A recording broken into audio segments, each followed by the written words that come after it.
This is a brushless air core axial flux motor. This is a project that I've been working on for a little bit now. You may have seen it in my other videos, but I'd like to go into a little bit more detail. The stator was made using 20 strands of 32 gauge enameled copper wire. It has 3 phases and 12 poles. In this last stator that I created, it only had 6 turns. I've done more and I've done less, but it seems to be the easiest to work with. When it gets too much, it's difficult to manage, and when there's too little, everything is just really thin and sort of flimsy. So 6 turns gives it some thickness for the epoxy to have some rigidity without being too big that it makes the air gap too large. The stator is made by using a jig that I 3D printed. I use overlapped windings and I wind all 3 phases together for each turn. Once it's all wound and tied with the Kevlar, I can pop it off of the jig and place it in a 3D printed mold that I created. I have a centerpiece that I put in the middle of the stator, which helps to mount it to the hub itself using machine screws. This also helps grab onto the epoxy better because it has fins built into it. I use fiberglass sheets on the outside of the stator as well to help protect the windings. Once that's all said and done, I can use a solder pot to help solder the ends of the stranded wires, and it's good to go. Each rotor is made out of 48 individual magnets. There are 12 pole pairs, and there are 4 magnets used for each pole pair. 2 of these magnets are smaller and placed on their side, and this creates what's called a Halbach pattern. Halbach pattern actually focuses the flux in one direction of the magnets. So I can get a stronger flux on one side than the other. Behind the magnets, there's a 1.6 millimeter laser cut piece of chromoly that I had ordered from Send Cut Send.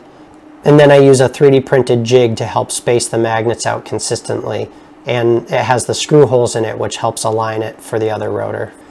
The spacer and the hub of the rotor are both 3D printed and are designed in such a way that I can easily adjust them and swap them out to get the air gap of the motor exactly as I need it. The spacer ring is held in place by 6 M2.5 screws, and the rotor is mounted to the hub using 6 brass M4 flathead screws.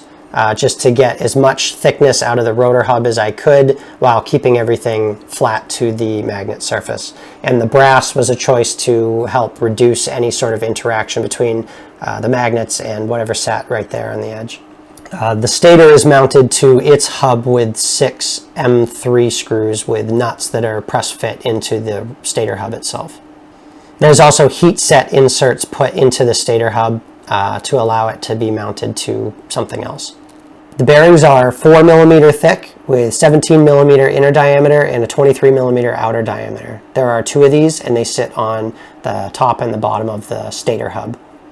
I actually made the rotor hub so that it would hold a thrust bearing, but when I started playing with this, I found that it created a lot of resistance and noise, and I believe that this was due to the face of the rotor hub and the stator not being completely flat.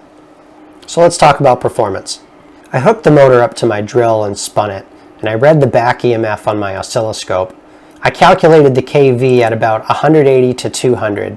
There's a little bit of a margin for error there because the refresh of the frequency on the oscilloscope is not super fast. And when I use a controller to spin this at a consistent 10 volts, I'm getting about 2000 RPM out of it.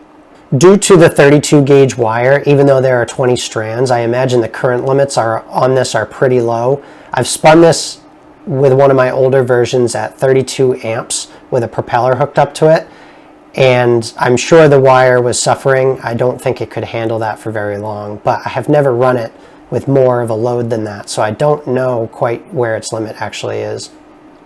The current draw at no load is quite low as well. I'm pulling about 0.3 amps when I'm spinning at 10 volts, which is about 2000 RPM.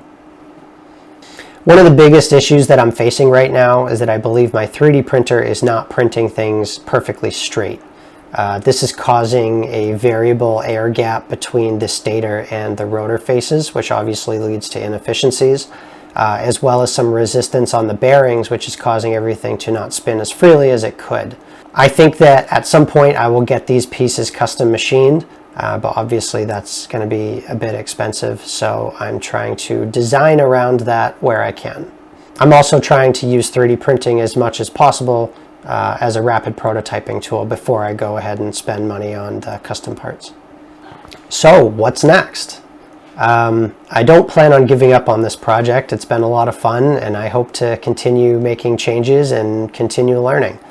I think there's still a lot of things that I could do with this motor. I would like to try using more turns so that I could use this as a generator. I'd also like to try experimenting with thicker wire gauges and less strands. Also, I've been thinking about making my own ferrite cores and incorporating them into the stator somehow. Obviously, this would not make it an air core motor anymore, but I would like to see if the gains outweigh the losses. I've also thought about incorporating a temperature sensor or a Hall sensor into the stator itself when I pot it. I think that this could be useful in monitoring the performance of it, but as well as commutating it. I think that because it's an air core motor, the induction is so low that some controllers might have a difficult time actually driving it, so a Hall sensor can be helpful with that. And one of the stranger things that I'd like to try is using iron on the inner and outer diameter. I've run some simulations that show that this might actually help if it's placed specifically enough.